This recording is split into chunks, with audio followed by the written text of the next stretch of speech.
যে সপ্তাহে এই কীটনাশক দিলেন তার পরের সপ্তাহে আর কীটনাশক না দিয়ে বিকেলবেলা আমরা কি দেব? মাকড়নাশক।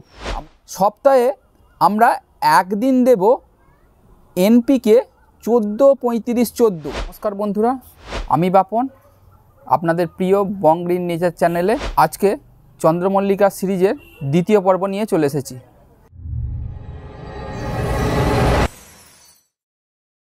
আপনারা দেখতেই পাচ্ছেন আমি যে চন্দ্রমল্লিকা গাছগুলি কিছু গাছ সিন্ডারে প্রতিস্থাপন করেছিলাম এবং কিছু গাছ মাটিতে প্রতিস্থাপন করেছিলাম।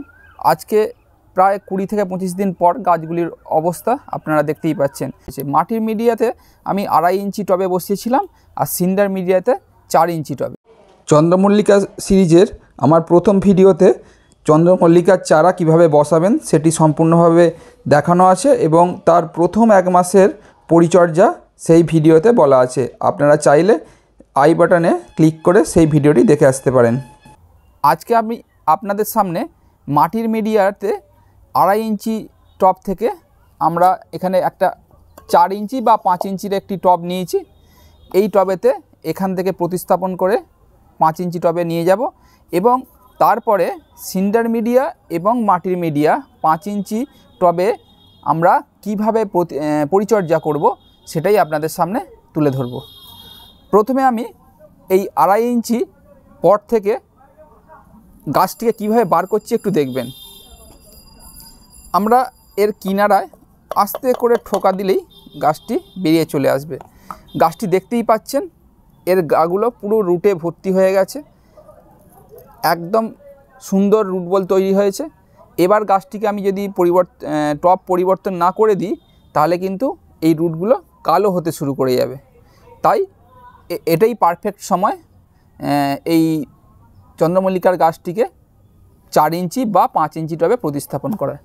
আমরা এখানে এই মাটিটা আগে থেকে আমরা একটু রেডি করে নিয়েছি। মাটিতে আমরা কি মিশিয়েছি? 3 ভাগ মাটি, 1 ভাগ ভার্মি কম্পোস্ট, এর সঙ্গে 1 চামচ হাড় গুঁড়ো এবং 1 চামচ শিং চাঁচা। এছাড়া এখন কোনো কিছু মাটিতে আর মেশানোর দরকার নেই। এগুলি আমি দিন 10 আগে মাটির সঙ্গে মিশিয়ে রেখে দিয়েছিলাম এবং মাটিটা সামান্য জল স্প্রে করে একটা বদ্ধ পাত্রের মধ্যে রেখে দিয়েছিলাম। এবার সেই মাটিটাই আমি আজকে রোদে দিয়ে একদম ঝুরঝুরে করে নিয়ে প্রতিস্থাপন করছি। যেহেতু আমরা সিন্ডার মিডিয়াতে প্রথমেই আমরা 4 ইঞ্চি বা 5 ইঞ্চি টবে বসিয়েছিলাম, তাই এগুলিকে এখন আমরা চেঞ্জ করব না। এখন আমি আপনাদের সামনে এই 4 ইঞ্চি বা 5 ইঞ্চি টবে চন্দ্রমল্লিকার ঘ্যাঁসে মিডিয়া এবং মাটির মিডিয়া কিভাবে পরিচর্যা করবেন সেটাই আমি আপনাদের সামনে তুলে ধরব। প্রথমে আসি সিন্ডার মিডিয়াতে। সিন্ডার মিডিয়াতে আমি কি করব?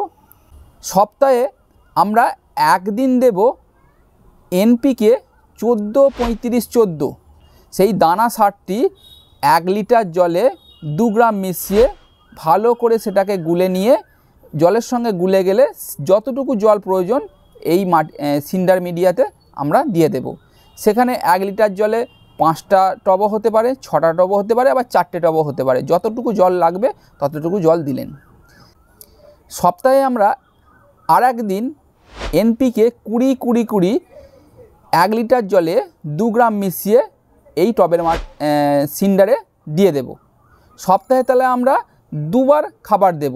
একদিন দেব এনপিকে 14-35-14 গ্রোমোর দানা সার 1 লিটার জলে 2 গ্রাম মিশিয়ে সেই জলটা টবের সিন্ডার মিডিয়াতে দেব। আর একদিন এনপিকে 20-20-20 1 লিটার জলে 2 গ্রাম মিশিয়ে সেই জলটাও এই সিন্ডার মিডিয়াতে দেব। এই খাবারগুলি এখন 4 ইঞ্চি বা 5 ইঞ্চি টব যেখানেই আপনার চন্দ্রমল্লিকা গাছটি থাকুক না কেন এই খাবারটি এখন কন্টিনিউ হবে। এবার চলে আসব মাটির মিডিয়াতে। মাটির মিডিয়াতে আমরা কি দেব? 1 লিটার জলে 50 গ্রাম সর্ষে খোল মেশাবো, তার সঙ্গে 15 গ্রাম ডিএপির দানা মিশিয়ে সেটাকে 4 দিন ধরে পচিয়ে সেই জলটা আমরা ফাইনালি 10 লিটার জলের সঙ্গে মেশাবো। মিশিয়ে সেই জলটা ফাইনালি তৈরি করার পর সেখান থেকে আমরা জল নিয়ে যতটুকু প্রয়োজন আপনার এই মাটির মিডিয়াতে দিয়ে দেবেন। এটা সপ্তাহে যে কোনো একদিন আপনারা এই পরিচর্যাটা করবেন। এর সঙ্গে আর একদিন আমরা সকালবেলা এনপিকে 20-20-20 1 লিটার জলে 1 গ্রাম মিশিয়ে সেটা আমরা এই গাছের পাতায় ভালো করে স্প্রে করে দেব। এই গেল মাটির মিডিয়ার খাবার। এবার বন্ধুরা আমরা কিছু কীটনাশক, ভিটামিন এবং ফাঙ্গিসাইড, যেটা দুটো মিডিয়াতেই কমন, সেই পরিচর্যাটা বলবো। আগের পর্বে যেরকম বলেছিলাম আমরা 15 দিনে যে কোনো একটি ভিটামিন বা মাইক্রোনিউট্রিয়েন্ট দিচ্ছিলাম, সেটাই দেব। সেখানে আপনারা বায়োভিটা এক্স 1 লিটার জলে 1 ml বা অ্যাগ্রোমিন গোল্ড 1 লিটার জলে 1 ml মিশিয়ে আপনারা সকালবেলা সূর্য ওঠার আগে ভালো করে স্প্রে করে দেবেন। এই ভিটামিন বা মাইক্রোনিউট্রিয়েন্ট প্রত্যেক 15 দিনে একবার আপনাদের এই গাছগুলিকে দিতেই হবে। এর সঙ্গে আমরা প্রত্যেক 15 দিনে একদিন ফাঙ্গিসাইড স্প্রে করব। কি ফাঙ্গিসাইড দেব? যে ফাঙ্গিসাইড আপনারা হাতের সামনে পাবেন সেটাই দিতে পারেন। ব্যাভিস্টান, সাফ, রিডোমিল গোল্ড, যে কোনো ফাঙ্গিসাইড আপনারা যেটাই হাতে পাবেন 1 লিটার জলে 1 গ্রাম থেকে 1.5 গ্রাম মিশিয়ে আপনারা এই গাছগুলিতে স্প্রে করে দেবেন। আর যদি জল অবশিষ্ট থেকে থাকে সেটা আপনারা সিন্ডার মিডিয়ায় বা মাটির মিডিয়ায় অল্প করে জল, সেই ফাঙ্গিসাইডগুলো জল দিয়ে দিতে পারেন। এবার আমরা আসব পেস্টিসাইড এবং মাইটিসাইড, মানে কীটনাশক এবং মাকড়নাশক। দুটি ওষুধের কথা আমরা বলেছিলাম। প্রত্যেক সপ্তাহে রোটেশন বেসিসে এগুলিকে চেঞ্জ করতে হবে। কি করতে হবে না, ধরুন এ সপ্তাহে আমি যে কোনো একটি কীটনাশক দিলাম। কীটনাশক এখানে আমি ইমিডাক্লোরোপিড 17.8 SL এর কথা বলেছিলাম। আপনারা যে কোনো রাজমিডা, কনফিডার, ম্যাজিক, যে কোনো পেস্টিসাইড আপনারা 1 লিটার জলে 1 ml গুলে বিকেলবেলা সূর্য অস্ত যাওয়ার পর স্প্রে করতে পারেন। আর যে সপ্তাহে এই কীটনাশক দিলেন তার পরের সপ্তাহে আর কীটনাশক না দিয়ে বিকেলবেলা আমরা কি দেব? মাকড়নাশক। আমরা এখানে কাকার কথা বলেছিলাম। 1 লিটার জলে 1 ml মিশিয়ে ভালো করে স্প্রে করে দেবেন।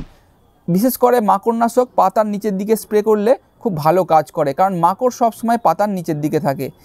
এবার এই খাবার, কীটনাশক, ফাঙ্গিসাইড এই সব পরিচর্যার সঙ্গে সঙ্গেই আপনাকে গাছের কিন্তু মেন যে বিষয় পিঞ্চিং, সেটা কিন্তু চালিয়ে যেতে হবে। পিঞ্চিং কিভাবে করবেন? ঠিক দেখবেন যখনই 4টে করে পাতা বেরোচ্ছে, মানে 2টো গাঁট, একটা গাঁটে এইদিকে একটা পাতা, এইদিকে একটা পাতা, তার ওপরে আর একটা গাঁটে এইদিকে একটা পাতা, এইদিকে একটা পাতা, 4টে পাতা যখনই বেরোচ্ছে, মানে 2টো পত্রবিন্দু গাঁট যখনই শেষ হচ্ছে, তার ওপরে যখনই ডগ বেরোবে সেই ডগাটা আমাদেরকে নোকে করে খুঁটে দিতে হবে। খুঁটে দিলেই কি হবে, ওই যে 2টো গাঁটে দুদিকে 2টো পত্রবিন্দুতে 4টি করে শাখা বেরিয়ে আসবে। এইভাবেই যখনই 2টো করে গাঁট আবার বেরোবে তারপরে ডগাটা আবার পিঞ্চিং করে দিতে হবে। দিলেই আপনার গাছটা একেবারে ঝাঁকড়া হয়ে উঠবে। এইভাবেই আমরা পরবর্তীকালে আবার এই চন্দ্রমল্লিকা সিরিজের 3য় পর্ব নিয়ে আসব। আজকে এই পর্যন্তই। ভিডিওটি ভালো লেগে থাকলে অবশ্যই লাইক করে যাবেন আর আপনার মূল্যবান মতামত কমেন্ট সেকশানে লিখে যাবেন। আর এরকম ছাদ বাগানের বিভিন্ন গাছের পরিচর্যা বিষয়ক নানা ভিডিও পেতে হলে আমার বং গ্রিন নেচার চ্যানেলটিকে অবশ্যই সাবস্ক্রাইব করতে ভুলবেন না। ধন্যবাদ।